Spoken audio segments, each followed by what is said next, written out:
And now for part 4 of my interview with CNN primetime host Campbell Brown.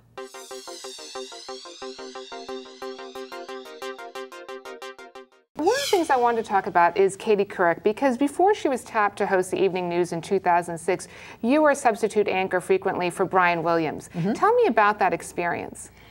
Well, I loved it. I was at NBC for most of my career, and many friends there and many great people, and that's where I really learned the business and learned journalism. And Brian is a great friend and was often a great mentor to me on many stories. We were in Iraq together and certainly in New Orleans together during Hurricane Katrina.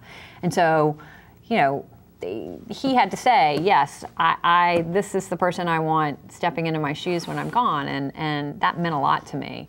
There were also fantastic people who work on that program on Nightly News, great journalists, and so working with them was an honor and a privilege and challenged me, and I learned a lot with them. It was a really great time. It's very different, obviously, from what I do now, which is much more talk and much more on the fly and much more ad-libbing. Nightly News is a very scripted show, but it's you know, they do spend a lot of time, and I have tried to apply this to my show.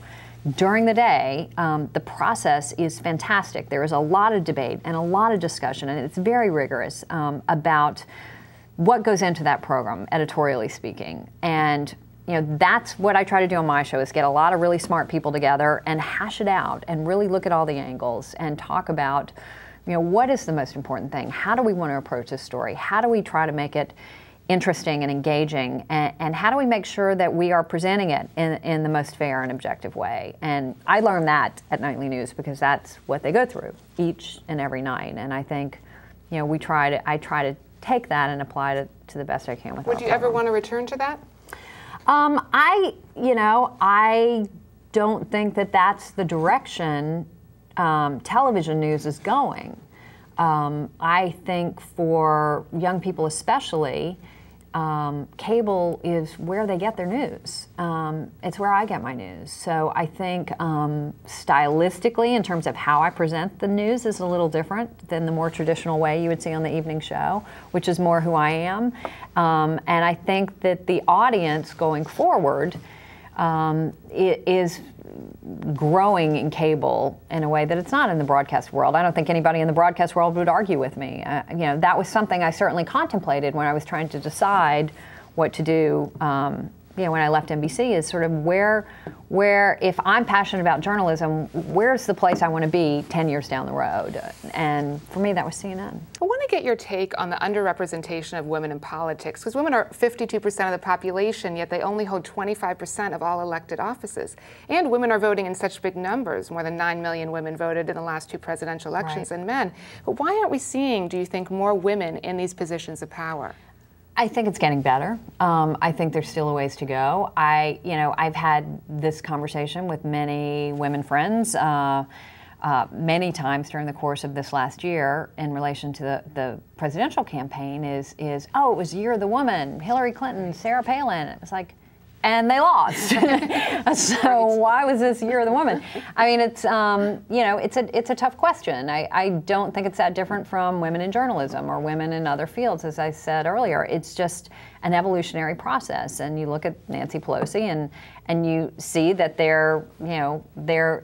it is certainly possible, and the opportunities exist, and they're becoming more and more, I think, increasing opportunities for women. But it's frustrating. It takes time. You know, we have an African-American president now. You just look at the demographics in this country, the way they're changing. You know, we can't think about this, I think, in the traditional ways of gender politics or identity politics, given the Sotomayor hearings. That's you know, a subject that's getting a lot of attention. The old rules don't apply anymore. Our country has just changed too much.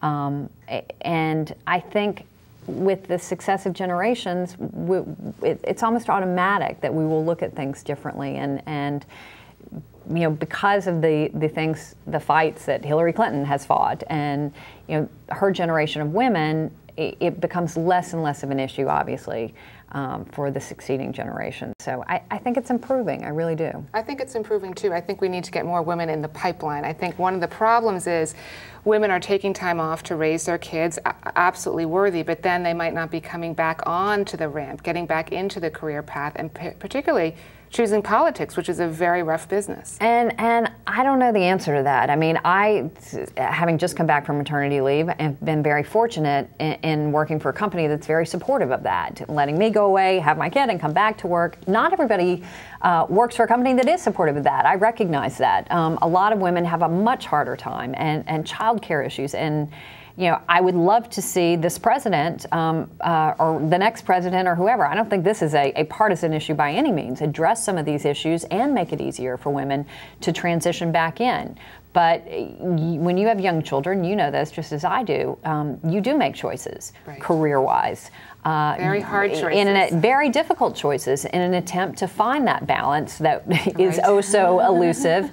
And when you're talking about a job that involves an enormous amount of travel, you know, unpredictable hours, time away from your kids, especially when you're talking about small kids, that's a hard choice to ask women to make. It would be a hard choice for me to make.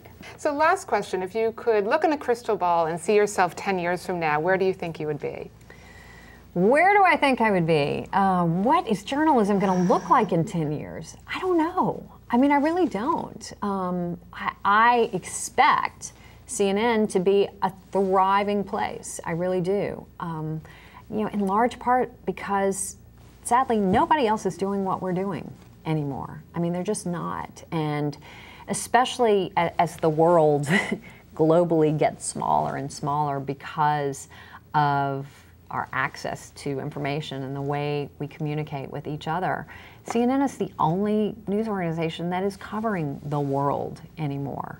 And so I wouldn't expect to be anywhere else. I hope I'm spending the weekends at soccer games in downtown New York City watching my two little boys have at it. So that is my perfect world if I could look into my crystal ball. Well, Campbell Brown, thanks so much for being on Give and Take. Thanks for having me, Julie. It was fun.